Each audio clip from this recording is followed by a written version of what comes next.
Ya, pemirsa, di awal tahun 2020 sampai dengan bulan Februari 2020, perekonomian Indonesia menunjukkan tren positif. Namun segalanya berubah.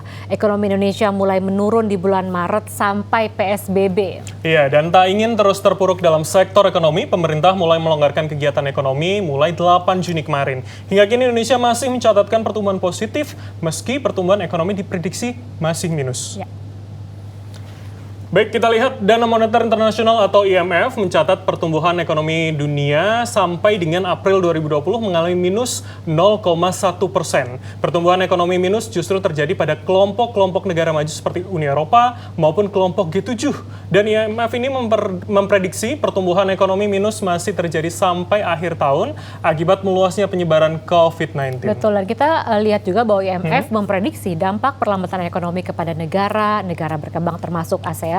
IMF memprediksi pertumbuhan ekonomi ASEAN minus 0,6% ya. Namun realitanya negara ASEAN justru mencatatkan pertumbuhan positif 2,5%.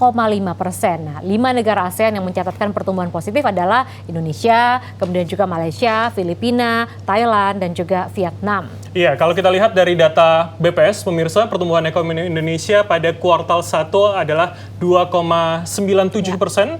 Pertumbuhan ini jauh di bawah capaian pada tahun lalu, yaitu sekitar 5,07%. Namun pertumbuhan ekonomi Indonesia ini tentu lebih positif jika kita bandingkan dengan ekonomi dunia yang memang sedang minus saat ini. Capaian positif Indonesia, ekonomi Indonesia maksud kami, mendorong pertumbuhan positif di kawasan ASEAN tentunya. Betul, dan ini Bank Indonesia, pemirsa, memprediksi pertumbuhan ekonomi Indonesia masih akan melambat sampai akhir tahun nanti, dan pandemi COVID-19 masih berdampak pada pertumbuhan ekonomi Indonesia sebesar 2,3%. Nah, pertumbuhan ini juga mengalami perlambatan dibandingkan kuartal 1 2020. Dan IMF memprediksi tren positif pertumbuhan ekonomi Indonesia, namun angkanya masih kecil.